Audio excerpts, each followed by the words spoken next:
আমি মাসুদ আহমেদ উজ্জ্বল, গোলরক্ষক কোচ বাংলাদেশ জাতীয় নারী ফুটবল দল।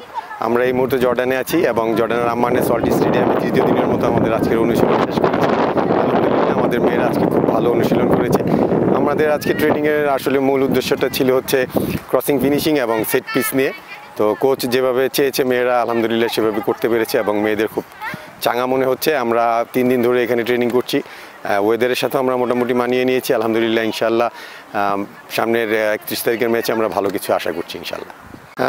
গোলরক্ষকের ব্যাপারে আমি খুব আশাবাদী। আমার 3টা গোলরক্ষক, এর মধ্যে একটা নতুন গোলরক্ষক আমি নিয়ে এসেছি এবার, সোনালি। আর রূপনা আর মেঘলা আছে। রূপনা আলহামদুলিল্লাহ খুব ভালো একটা অবস্থা আছে। রূপনা ভুটানোকে খেলে এসছে এবং আমার কাছে এই গত কয়েকদিনের ট্রেনিংয়ে আমি খুব ভালো অবস্থায় রূপনাকে দেখছি এবং সে খুবই আত্মবিশ্বাসী এবং আমি আশা করছি রূপনার সেরা খেলাটা খেলে আমাদেরকে ভালো একটা ফলাফল এনে দেবে। আমি ঋতুপর্ণা চাকমা। আজকে আমরা 3য় দিনের মধ্যে ট্রেনিং করেছি।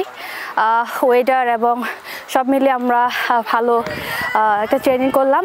সো আমাদের পরশুদিন ম্যাচ, আপনারা দোয়া করবেন যেন আমরা ভালো রেজাল্ট করতে পারি। আমরা আমাদের প্ল্যান অনুযায়ী ট্রেনিং করতেছি। কোচ যেটা বলতেছেন আমরা ওভাবেই ট্রেনিং করতেছি। সো এখন দেখা যাক কি হয়। সব মিলিয়ে ভালো।